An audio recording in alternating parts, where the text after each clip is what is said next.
the firefighter comes up and he's like, dude, like, what happened? And he's trying to help me up, and I'm like, no man, I'm okay, I'm gonna get up.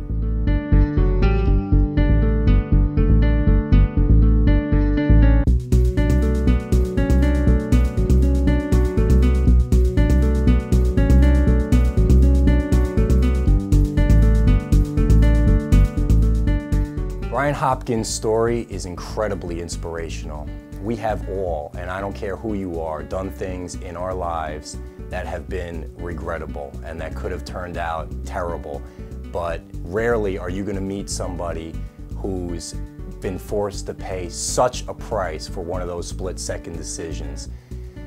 But what's inspirational about Brian and unbelievable about Brian is his refusal to let that define him and what he is and what he's going to be. It was a Friday night. I go down to Canal Street, I catch the Fenghua bus up to Boston, and then that night I got in the accident. I got electrocuted by 27,000 volts of electricity. And basically, I was burned 85% of my body. So it was basically like I was burned so badly that it was just like down to the bone, like limbs couldn't be saved. So I lost my left arm below the elbow, and I lost my left leg above the knee. I was in the hospital for 3 months in an induced coma. So I woke up September 20th, which is actually my mom's birthday. They were like slowly weaning me off the drugs, and yeah, I was 190 pounds previous, and I woke up, I was 90 pounds, missing my leg and my arm.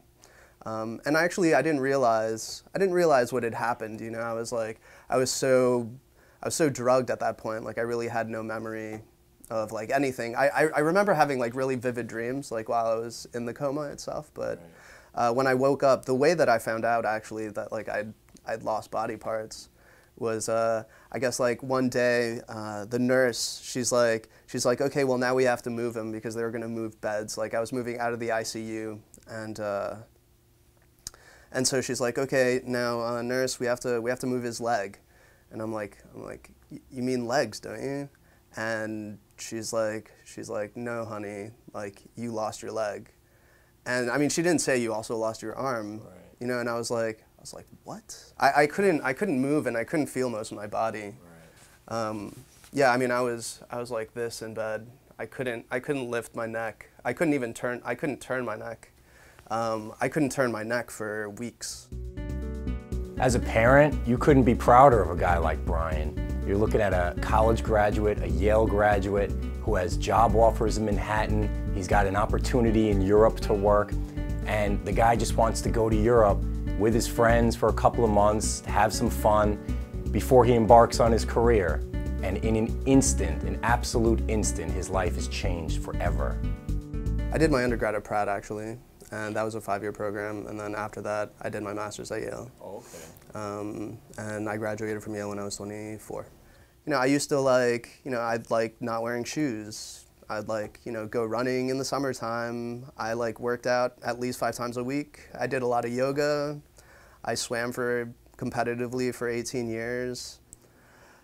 I was passionate about what I did. I was passionate about life. I worked really hard, and I also played really hard. I was a playboy, and I think that's probably one of the only things that has changed. I don't go out as much as I used to. I don't party, but I think my interests have remained the same. I tell my own kids to do what you say you're gonna do, and that's hard enough to do as a, quote, able-bodied person.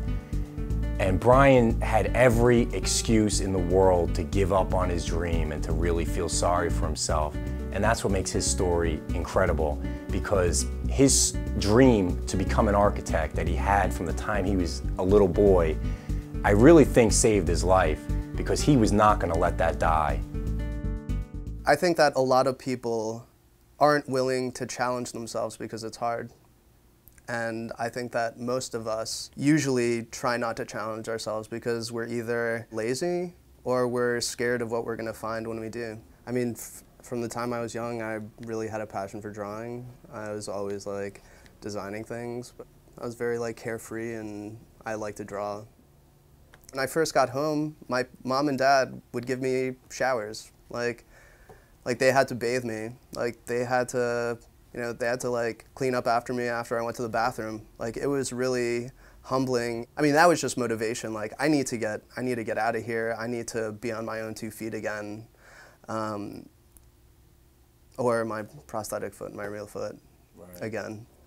So I was sending out my portfolios, and I got a call back from this place that I'm working at now, actually, Chardulo Associates, and they called me in for an interview. And at that point, it was probably, I think, April or May of 2008.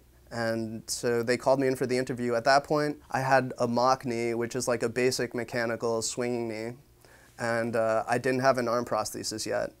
And did they know this? No, they had no idea. Okay. And so I go into the interview, and I'm wearing, like a collared short sleeve T-shirt, and so like it's obvious that I'm like, obvious that I don't have a left arm. Right. And when I look back on that, I'm just like, that was ballsy. That was ballsy for me to be able to do that, because like, it's funny because you're in high school or something and you get a pimple and you're like, I'm not going out tonight. But like when it's such a drastic thing, it's almost like you put it out of your mind so that you're able to move ahead. Right. So I mean, I interviewed with them. I interviewed well, I guess, and they offered me the position.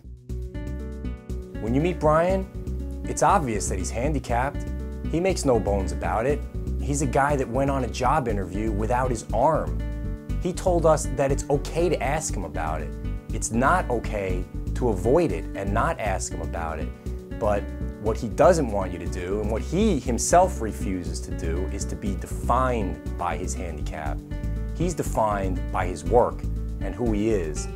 And after I met him and I go home and I think myself, God forbid, if I ever found myself in his situation, I'd like to hope that I could turn out as good as he's done. I definitely see myself as, I'm very creative. I'm passionate about whatever I do. And I'm strong. Like I'm stronger than I really ever thought I was. And I feel like I can pretty much do anything. It just makes my life a lot more challenging. And I've told you this. It's like, I mean, I wake up in the morning and like the pain that I feel in the morning is enough for me to just be like, I'm giving up. Like it hurts every single day when I get up. I mean, it hurts, like I hurt now, I hurt when I'm gonna go to work. Like, I mean, I hurt all day long, but it's like, now it's kind of background noise. And, what I have in my mind is just like how I'm gonna move forward. I don't look back. Brian's story is incredibly touching to me, and I think that I see a guy that was given every opportunity to fail and to give up, and in fact, he did the exact opposite. He told us that his first thoughts upon coming to grips with his situation was, how am I going to get back on track? How am I going to get my life back on track? And how am I going to live on my own and get my career going again? And there's really only one word to be left with after you meet with him, and that's inspired. Like, I've always wanted to be an architect. Like, that's what I'm gonna do. It's not that because I got in this accident, now I'm gonna become like an amputee runner and like get involved in sports, even though I was athletic before. Right. Or because I'm an amputee, now I'm gonna do promotions for Hanger. Like, that's not who I am. The events that happen in our life are sometimes out of our control, and they're definitely gonna change us into different people, but we should never allow those events to define who we are. And we should go ahead with what our dreams were. And yes, if they cause us to reflect on our lives differently and we realize we've been doing something wrong and now this is our path and it feels right, then yes, like we should travel that path. But we should never let obstacles really hinder our goals. I mean, it sounds cliche, but it's really true, and that's what I've lived. Like I've lived that.